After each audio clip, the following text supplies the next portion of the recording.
This video will show you how to check your power bill. I have taken a screenshot of the calculation part of my invoice. It's made up of a fixed daily charge, in this case 32 days at a charge of 90.64 cents per day, and two variable charges.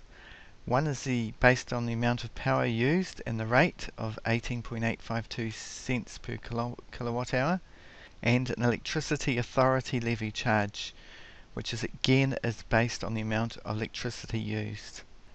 On the front page of my invoice, I've got this calculation. I have the details of the previous bill, and in the second part, I have the current charges.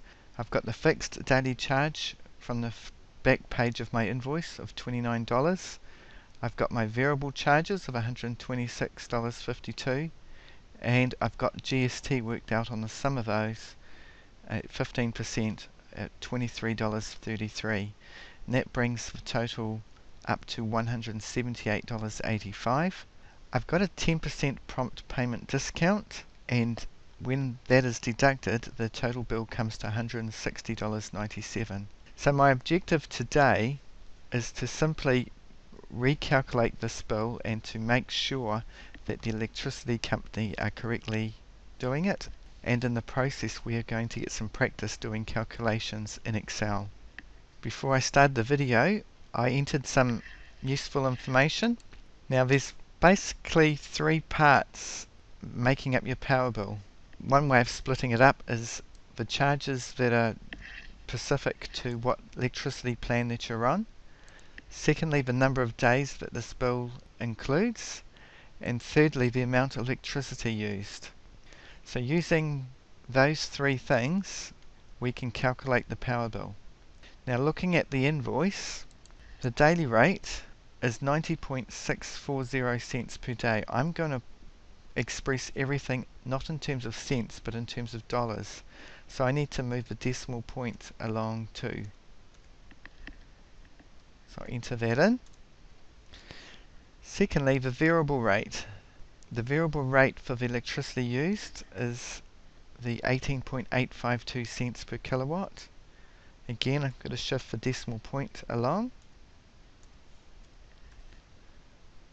to express that in dollars.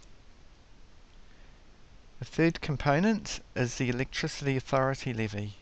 This is something that every electricity provider charges.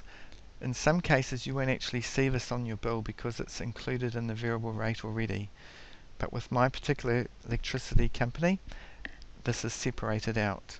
Now again, remember to shift that along two decimal places.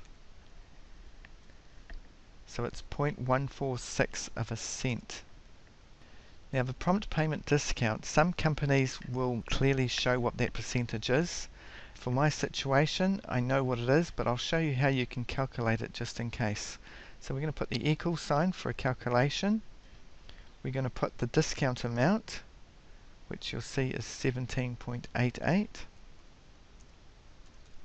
And we're going to divide that. We use that backslash. And we're going to use the total amount.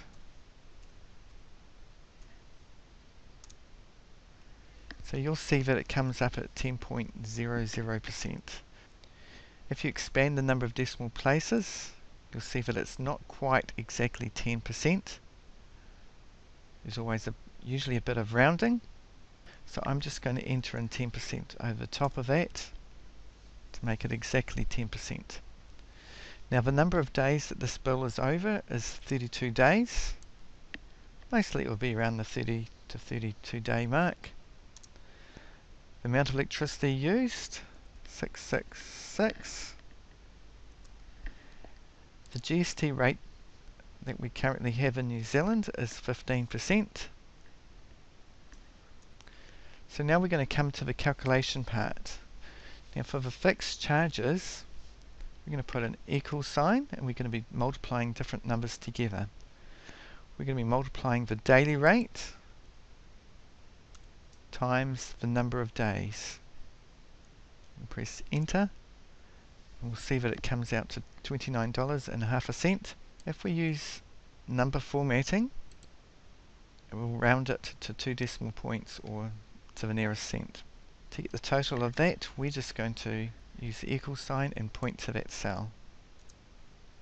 And the variable charges, the power used, is made up of, use the equal sign, the variable rate, times, use the asterisk again, the electricity used, press enter, and similarly for the electricity authority levy, equals the rate for the levy times the amount of power used.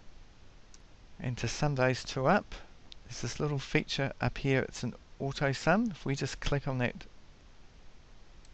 symbol, then it will automatically calculate a sum for the figures nearest to it.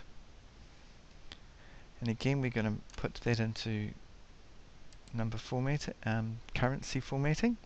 Now, to combine the fixed and variable charges, we put an equal sign, fixed plus the variable equals. And for our next bit, we're going to calculate GST equals, select our value, multiplied by the GST rate, gives us the GST, and we're going to have to add those two numbers together.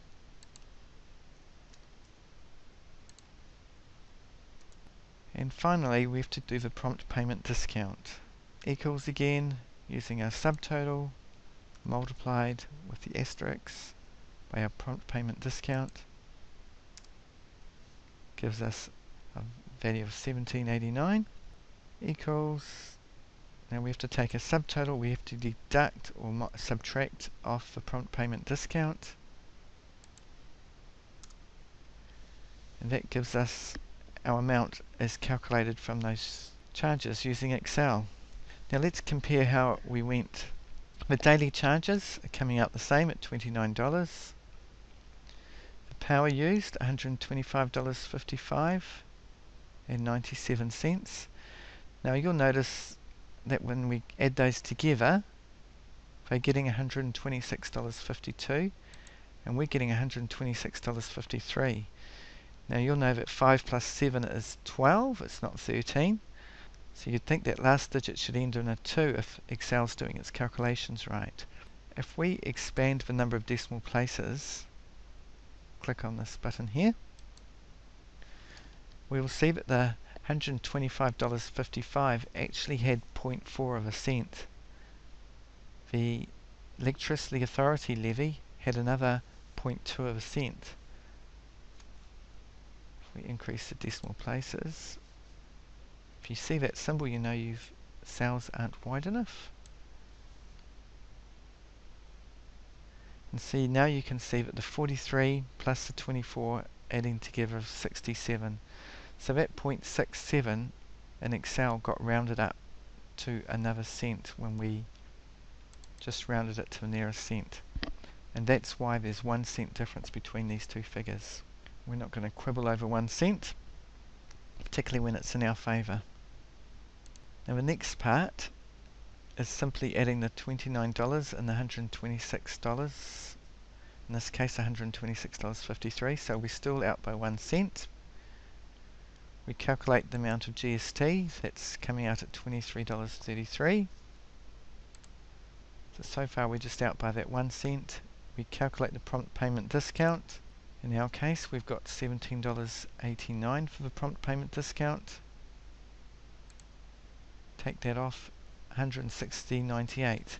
Now you'll notice that when you do a figure ending in 6 and you subtract 9, you'd expect to see 7.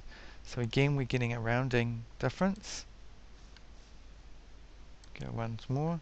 We can see it's just a shade over the 97.5 cents. So that explains the extra cent difference. So that is how to calculate the figures in your power bill.